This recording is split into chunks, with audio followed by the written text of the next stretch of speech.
دوستو اس آیت مبارکہ میں جس علاقے یعنی سورج کے نکلنے کی جگہ کا ذکر موجود ہے وہ موجودہ آذربائیجان کا علاقہ ہے، جہاں اوٹ سے مراد درخت اور نباتات ہیں، کیونکہ آذربائیجان کا بیشتر علاقہ بارشیں نہ ہونے کے سبب صحرائی ہے۔ آذربائیجان کے شمال میں موجودہ دور کے داغستان کا علاقہ شروع ہو جاتا ہے۔ اسی جگہ ایک شہر بھی موجود ہے جس کا نام دربند ہے، اور یہ وہی جگہ ہے جہاں ذوالقرنین پہنچے تھے۔ دربند فارسی زبان کا لفظ ہے اور اس سے مراد در یعنی دروازہ اور بند یعنی دروازہ یا راہ کو بند کرنا ہے۔ اس علاقے کے مغرب میں کوکاف کا پہاڑی سلسلہ موجود ہے اور مشرق میں بحیرہ خضر واقع ہے۔ یہ وہی جگہ ہے جہاں ذوالقرنین نے یاجوج ماجوج کو روکا اور وہ بند بنایا۔ اس سے مزید آگے کے سفر کی داستان قرآن پاک میں کچھ یوں بیان ہوتی ہے،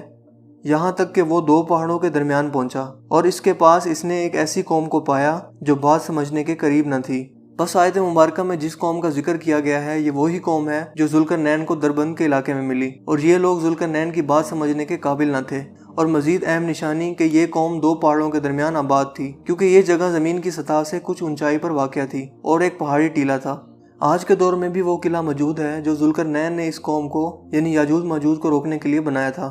اس سے مزید آگے رب کریم نے وضاحت فرمائی کہ انہوں نے کہا، اے ذوالقرنین، یاجوج ماجوج اس ملک میں بڑے بھاری فسادی ہیں، تو کیا ہم آپ کے لیے کچھ خرچ کا انتظام کر دیں کہ آپ ہمارے اور ان کے درمیان ایک دیوار بنا دیں۔ اس آیت مبارکہ میں انہوں لفظ سے مراد وہیں آباد ایک قوم ہے جو کہ ذوالقرنین سے اپنا مسئلہ بیان کر رہی ہے کہ یہاں موجود ایک اور مزید قوم یعنی یاجوج ماجوج بہت فسادی ہیں، اور اگر آپ کہیں تو ہم آپ کے لیے مال و زر کا انتظام کر دیں تاکہ آپ ان کے یعنی یاجوج ماجوج کے اور ہمارے درمیان ایک دیوار بنوا دیں۔ دوستو اکثر لوگوں کو یہ گمان ہے کہ یاجوج ماجوج کوئی ایسی مخلوق ہے جو غیر انسانی اور دیو قامت ہے۔ یہ گمان صرف قرآن اور حدیث کا مطالعہ نہ کرنے کا نتیجہ ہے، لہٰذا یہی وجہ ہے کہ لوگ قرب قیامت کی اتنی بڑی نشانی سے بے خبر ہیں جس کا تذکرہ پوری وضاحت کے ساتھ قرآن اور حدیث میں موجود ہے، اور یہ بھی کہ وہ انسان ہی ہیں، حتیٰ کہ ان کی نسل کے بارے میں بھی وضاحت موجود ہے۔ بخاری اور مسلم کی متفقہ حدیث جس کے راوی ابو سعید خدری رحمۃ اللہ علیہ ہیں، اور جس کا مفہوم یہ ہے کہ قیامت کے دن اللہ تعالیٰ آدم علیہ السلام سے کہیں گے کہ اپنی اولاد میں سے جنتی اور جہنمی الگ الگ کر دو، تو ہر 1000 میں سے ایک جنتی اور 999 جہنمی ہوں گے جو کہ یاجوج ماجوج میں سے ہوں گے، یعنی یہ قوم یاجوج ماجوج بنی آدم میں سے ہی ہے۔ مگر یہاں ایک سوال دماغ میں آتا ہے کہ آخر بنی آدم کی اتنی کثیر تعداد یاجوج ماجوج کی صفوں میں کیسے شامل ہوگی؟ اس سے پہلے ہمیں یاجوج ماجوج قوم کی زمین پر موجودگی کو سمجھنا ہوگا کہ آخر وہ کہاں سے آئے۔ دوستو ہم سب جانتے ہیں کہ آج کی موجودہ آبادی سب حضرت نوح علیہ السلام کے 3 بیٹوں حام، شام اور یافس کی نسل سے ہیں، کیونکہ طوفان نوح میں صرف حضرت نوح کے 3 بیٹے ہی زندہ بچے تھے اور انہی سے آگے نسل بڑھی تھی۔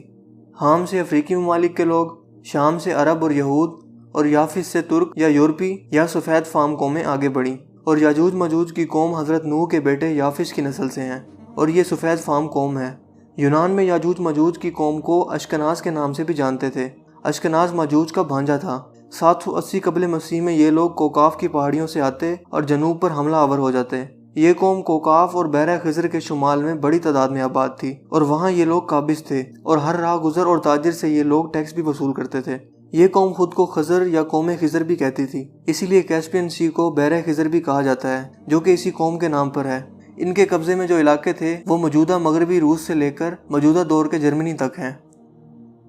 یاجوج ماجوج کی یہ قوم بنا کسی وجہ کے آس پاس کی کمزور قوموں پر حملہ آور ہو کر وہاں خوب لوٹ مار اور قتل و غارت کرتی تھی، اور باقی بچے زندہ لوگوں کو غلام بنا لیتی تھی، جن کو بعد میں یا تو کام کے لیے رکھ لیا جاتا یا غلام بنا کر بیچ دیا جاتا۔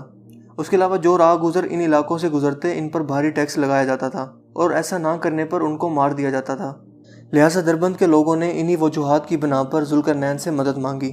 جیسا کہ آیت مبارکہ میں بتایا گیا ہے۔ دوستو دربند کے لوگ اپنی تعمیرات لکڑی کے ذریعے کیا کرتے تھے، جبکہ ذوالقرنین کے دور میں فن تعمیرات عروج پر تھا اور پتھروں اور لوہے کے ذریعے بھی تعمیرات کی جاتی تھیں۔ لہٰذا وہاں کے لوگوں نے ذوالقرنین سے درخواست کی کہ آپ ہمارے اور یاجوج ماجوج کے درمیان دیوار بنا دیں، جبکہ وہ مالی اور فوجی امداد بھی دینے کو تیار تھے۔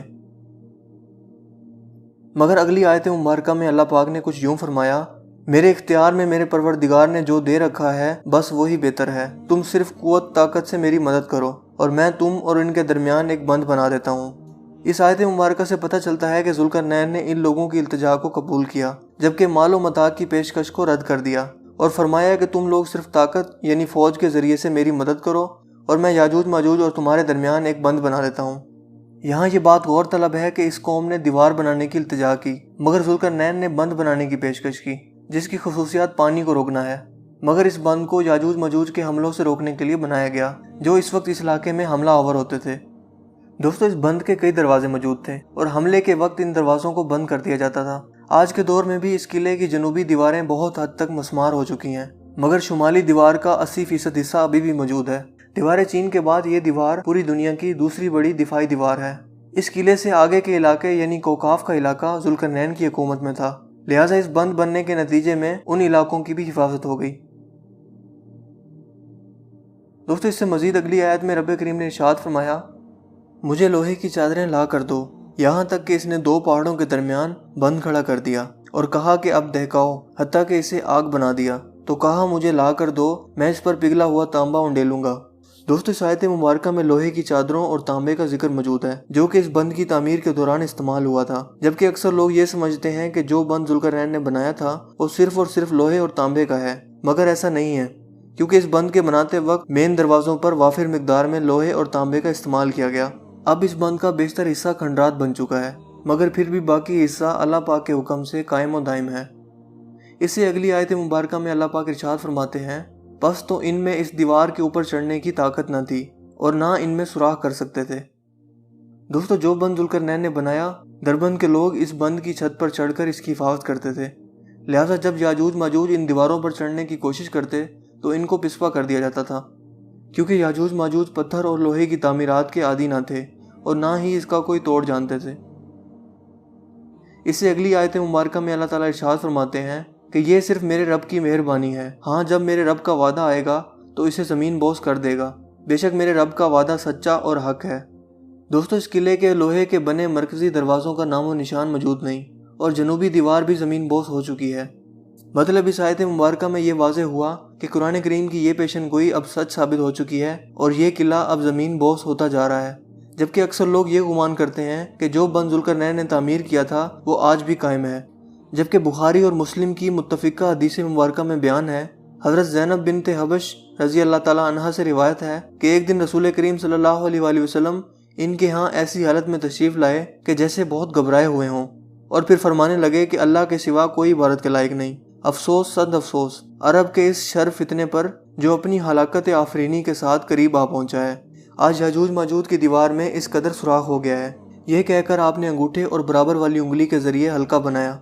اس حدیث مبارکہ سے صاف طور پر واضح ہوتا ہے کہ یاجوج ماجوج کی قوم کا خروج حضور کریم صلی اللہ علیہ وآلہ وسلم کی زندگی میں ہونا شروع ہو گیا تھا، مطلب اس بند کی دیواروں میں سوراخ ہو گیا تھا اور یاجوج ماجوج نے اس قلعے کے بند میں سوراخ کرنے کا طریقہ سیکھ لیا تھا۔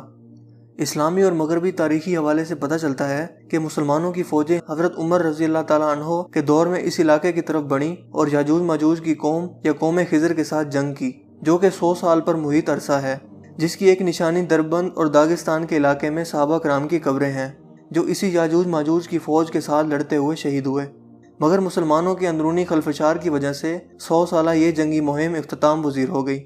حدیث مبارکہ کے مزید حصے میں عرب کا بھی ذکر ہے کہ ان پر اس فتنے کا پہلا یا زیادہ اثر ہوگا، کیونکہ مسلمانوں میں عرب ہی وہ تھے جنہوں نے حضرت عمر کے دور میں ان یاجوج ماجوج سے جنگ کی تھی۔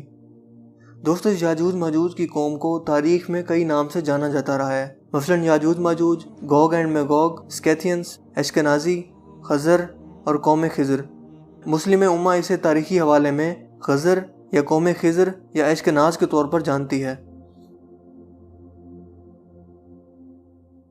عبد الرحمن کے ایک یہودی وزیر حزدئی اور قوم خضر کے بادشاہ جوزف کے درمیان خط و کتابت کا بھی تاریخ میں ریکارڈ ملتا ہے۔ حزدئی ایک یہودی تھا اور عبد الرحمن سوئم کا وزیر تھا۔ وہ یہ جاننے کا بہت شوق رکھتا تھا کہ بنی اسرائیل کے 10 قبیلوں میں سے کسی قبیلے نے کسی علاقے میں اپنی حکومت قائم کی ہے یا نہیں۔ یہ سوال اکثر وہ اپنے سفیروں سے کرتا رہتا تھا،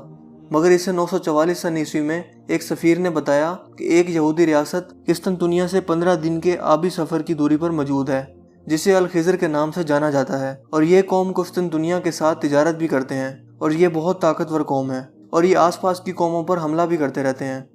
لہٰذا حزدئی نے قوم خضر کے بادشاہ جوزف کو خط لکھا اور اس سے دریافت کیا کہ اس بات میں کتنی سچائی ہے اور یہ کہ وہ بنی اسرائیل کے کس قبیلے سے تعلق رکھتے ہیں۔ اس خط کے جواب میں الخضر قوم کے بادشاہ جوزف نے جو کچھ لکھا وہ حیران کن تھا، کیونکہ جوزف نے بتایا کہ وہ بنی اسرائیل کے کسی بھی قبیلے سے تعلق نہیں رکھتا، بلکہ اس کی نسل یافس اور ان کے بیٹے تگورما سے آگے بڑھی، جو کہ ترکوں کے باپ بھی کہلاتے ہیں۔ اس نے مزید بتایا کہ اس کے آباء و اجداد میں بولان نامی ایک بادشاہ تھا، جو کہ کفر کے نظام سے تنگ آ کر اپنی پوری قوم سمیت یہودی ہو گیا۔ بولان بادشاہ نے یہودی علماء کو اپنی رعایا میں بلایا اور یہودیت کو مزید پھیلایا اور ان کے لیے عبادت گاہیں بھی تعمیر کی۔ آج کے دور میں بھی کچھ لوگوں کا خیال ہے کہ یہودیت اختیار نہیں کی جا سکتی اور صرف یہودی کا بیٹا یا بیٹی ہی یہودی ہو سکتے ہیں، جبکہ حقیقت میں ایسا بالکل نہیں ہے۔ اس کی واضح ترین مثال مشہور امریکی صدر ڈونلڈ ٹرمپ کی بیٹی ایوانکا ہے، جس نے ایک یہودی شخص سے شادی کی اور وہ عیسائی سے یہودی ہو گئی۔ اسی طرح اس دور میں بھی یہودیت اختیار کرنا کوئی عجیب بات نہیں تھی۔ دوستو، بنی اسرائیل عرب نسل سے ہیں اور ان کی رنگت گندمی مائل ہوتی ہے، جبکہ آج کے موجودہ دور کے یہودی وہ سفید فام ہیں اور اسی بادشاہ بولان کی نسل سے ہیں جو پہلے کافر تھا اور بعد میں اس نے اپنی پوری قوم کے ساتھ یہودیت اختیار کر لی تھی، جبکہ آج کے یہ سفید فام یہودی خود کو بنی اسرائیل سے ظاہر کرتے ہیں اور اسی بنا پر یہودی ریاست اسرائیل کا قیام بھی کیا گیا ہے۔ سورہ انبیاء میں رب کریم ارشاد فرماتے ہیں، اور جس بستی کو ہم نے ہلاک کیا اس پر لازم ہے کہ وہاں کے لوگ پلٹ کر نہیں آئیں گے، اور یہاں تک کہ یاجوج ماجوج کھول دیے جائیں گے اور وہ ہر بلندی سے دوڑتے ہوئے آئیں گے۔ قرآن کریم کی ان مقدس آیات کے اندر جس بستی کے ہلاک ہونے کا ذکر ملتا ہے وہ یروشلم ہے، جس پر 2 بار قبضہ ہوا اور یہودی اس قبضے کے دوران در بدر ہو گئے،